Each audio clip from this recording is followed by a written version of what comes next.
The countries in this planet has gone through I don't know how many wars. Think of the war in Troy, whether you believed it happened or not. Think of the Great War, also known as the First World War. Think about all other violent conflicts that happened in all other continents. And one of the things they have in common, you have one important aspect aside of the hatred and the greed. And I'm talking about resource. You see, resource is something that has always been very needed. May it be for food supplies, may it be for manpower, may it be for weaponry. But now here is something interesting. Right now I am analyzing a certain franchise, and I have come to the conclusion that that same franchise can actually give you possible scenarios about how certain states would react if they were, for example, to find a new resource. And that franchise I'm analyzing is none other than Digimon. Digimon has so many aspects, and if you take them into account and study from them, you can learn a lot from them. So you might be asking yourself why, of all the franchises you can choose, you pick up Digimon. Well, that's simple. I believe it is time to take Digimon serious.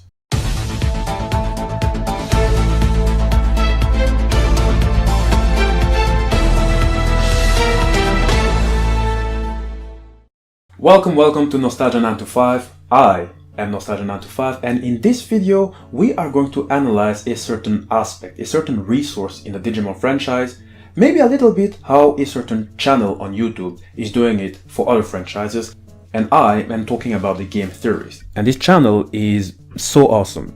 It has a catchphrase called "Ruining your childhood since 2011." That's an awesome catchphrase. And what I like a lot about the channel is that MadPat is taking perhaps the smallest little detail of a game and discussing it through and through. That, to me, ladies and gentlemen, is the way of science. And we are going to do the same for Digimon. You need to know one thing.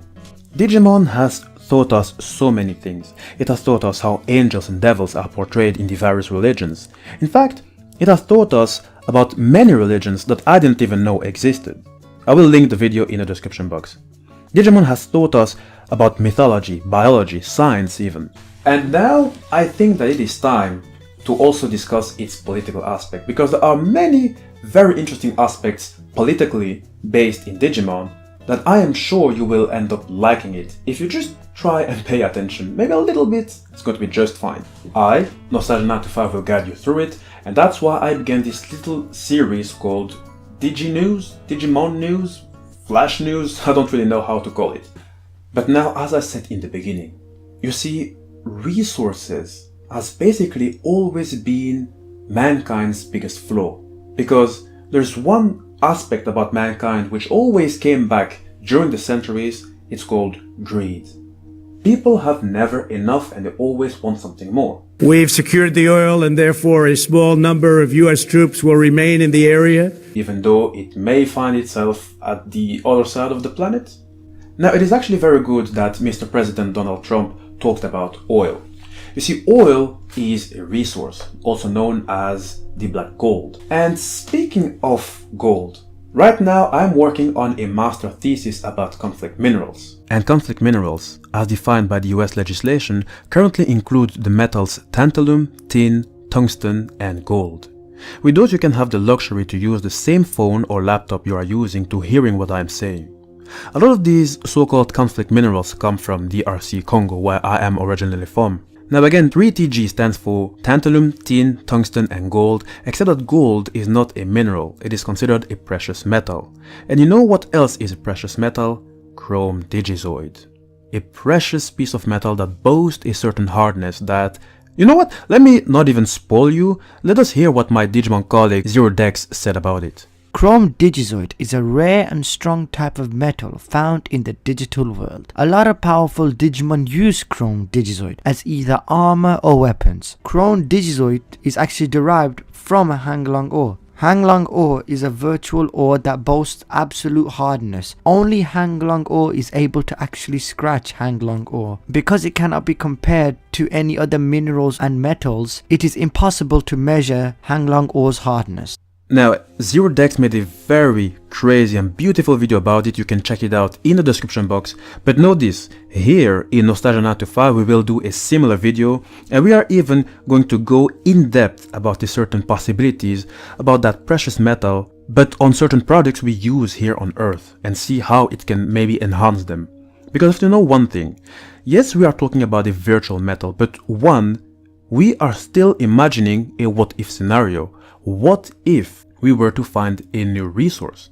And two, Digimon have been able to manifest in the real world, so simply use your imagination and imagine a what if scenario where we can actually take hold of such an impressive piece of metal. What would the possibilities be? And how would states even react knowing more about such a resource in this new universe right at our doorstep? And maybe to give you a glimpse of the possibilities you have with this metal, let me show you a part of a video I made about a Digimon called Hyandramon that fused certain parts of it with that metal. Because when it comes to Hyandramon, by adding Chrome Digizoid parts to its biosynapse circuits, which govern its thinking, Hyandramon became self-aware. And the worst is that it not only gives more means to develop artificial intelligence, which we definitely will discuss in another DigiNews report, but you can strengthen your military with that metal. So imagine a fighter jet using such a metal. And the possibilities of that metal have yet to be explored, and the worst is that there are a great many variants. And just with that, I must say that I have many other questions. Because for starters, which state will get to that resource first and exploit it? And by now, I would say it can be everyone, because you see this Digimon Samudramon.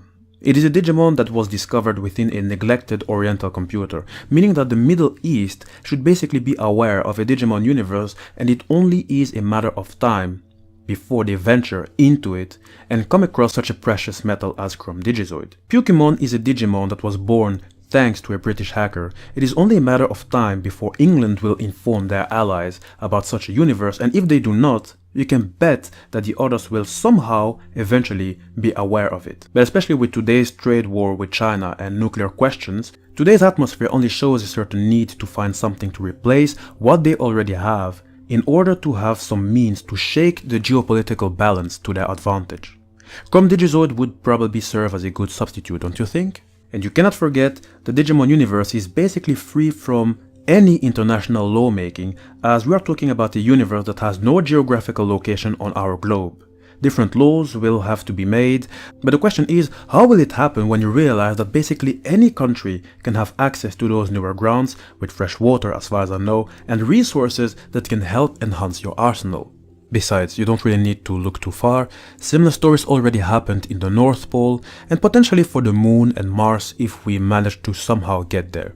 I think that these stories are really fascinating, don't you think? And that is why, ladies and gentlemen, I have grown to be such a huge fan of one particular character in the Digimon universe, Tai.